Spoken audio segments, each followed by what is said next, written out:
कहानी नीरू की है। पंजाब की नीरू की शादी दिल्ली के राहुल से होती है। दिल्ली कितना बड़ा शहर है ना, लेकिन आप लोगों का घर तो बहुत छोटा है। हमारे पंजाब में तो ये बड़े बड़े घर होते हैं कि मजा ही आ जाता है। कोई बात नहीं नीरू, मैं भी तुम्हारे लिए बहुत बड़ा मकान बनाऊंगा बहुत जल्दी। नीरू के पिता जहाँ पंजाब के जाने माने व्यापारी थे, वहीं उसका पति राहुल दिल्ली में एक सिंपल नौकरी करता था। माँ, यहाँ तो घी मक्खन इतना महंगा है कि क्या बताऊं। मैं तो तरस ही जाती हूँ घी खाने के लिए। नीरू की माँ को ये सुनकर बहुत दुख होता है। मेरी बेटी को घी नसीब नहीं हो रहा है और ये बहू यहाँ बैठकर घी में शक्कर डाल रही है। देख वनिता, मैं साफ कह रही हूँ, इस घर में जितना घी आएगा उतना ही मेरी बेटी के घर दिल्ली भी जाएगा। अरे ये क्या बात होती है माँ जी? बेटी का उतना ही करो जो अच्छा लगे। अब क्या मायके से घी और मक्खन तक की सप्लाई करोगी आप? हाँ, मेरी बेटी किसी चीज को तरसे मुझसे बर्दाश्त नहीं होता। अब क्या था, नीरू के मायके में 2 किलो घी आता तो 2 किलो दिल्ली जाता नीरू के पास। एक दिन, माँ बड़ी गर्मी पड़ती है दिल्ली में। इस घर में तो एक ही एसी है और वो भी ड्राइंग रूम में। सारा परिवार एक ही कमरे में सोता है। हाँ बेटा, वो तो हर घर की कहानी है। यहाँ भी एक ही एसी है। अरे बिल इतना आता है कि क्या बोलूं। तभी वहाँ राकेश आ जाता है। माँ, थोड़ी देर में यहाँ कुछ प्लम्बर आएंगे मेरे कमरे में एसी लगाने, जरा ध्यान से लगवा देना ना माँ। ओए, ऐसे कैसे तेरे कमरे में एसी लगेगा? हाँ राकेश, एक बार बात तो कर लेता। अरे पापा, वो वनिता को गर्मी में नींद नहीं आती। ड्राइंग रूम में सबके साथ सोने में वो अनकंफर्टेबल है, इसलिए।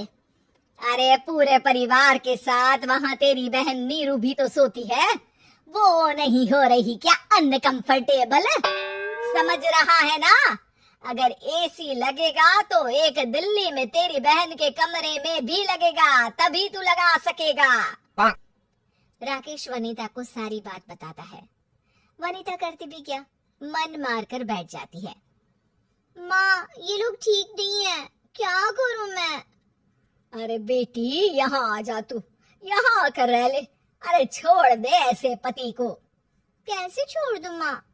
समाज क्या कहेगा, लोग क्या कहेंगे? वैसे भी मेरा एक बेटा है मयंक।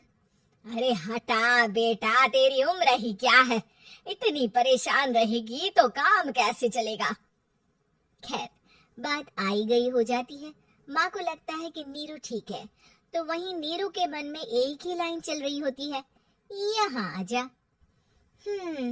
माँ ने तो बोल ही दिया है कि यहाँ आजा। बस मयंक थोड़ा सा बड़ा हो जाए, इन गरीबों को छोड़कर मैं वापस माँ के पास ही चली जाऊंगी। वो इसी सोच में बाजार में चल रही थी कि मैम, आपका दुपट्टा जमीन को छू रहा है। नीरू जैसे ही उस लड़की की तरफ देखती है, देखती ही रह जाती है। हाय रे, कितना सुंदर लड़का है ये। अब क्या हुआ? मैंने कहा आपका दुपट्टा।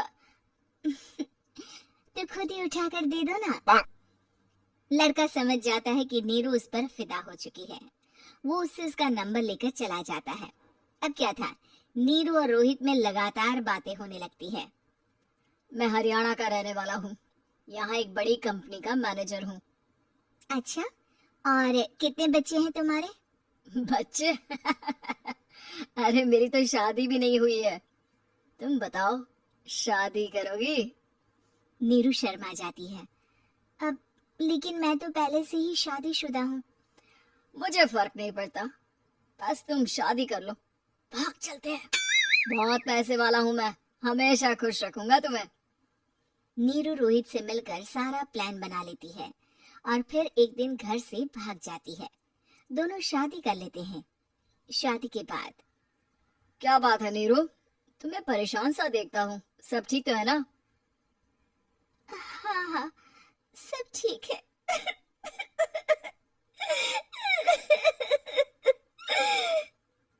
ये कहते कहते ही वो रोने लगती है। अरे क्या हो गया, रो क्यों रही हो? मैंने तुमसे एक बात छुपाई है। और वही बात अब मुझे परेशान कर रही है। रोहित, मेरा एक बेटा भी है, उसका नाम मयंक है। क्या बात कर रही हो? ये तुमने मुझे पहले क्यों नहीं बताया? देखो नीरू, मेरी माँ को मैंने ये नहीं बताया है कि तुम शादीशुदा हो। बच्चा मैं मैनेज नहीं कर पाऊंगा। नीरू को समझ में नहीं आता कि वो क्या करे। तुम उस बच्चे को अपनी माँ को क्यों नहीं दे देती? नीरू चुपके से माँ को फोन करती है। माँ, क्या मयंक को तुम रख सकती हो? बेटा, मैं राकेश के साथ बात करती हूँ। आखिर घर का बेटा वही है, जो वो बोलेगा। वैसे भी बेटा, तूने जो किया है ना, उसके बाद से पूरा घर तेरी बुराई कर रहा है। मैं भी अब किसी से तेरे लिए लड़ नहीं सकती।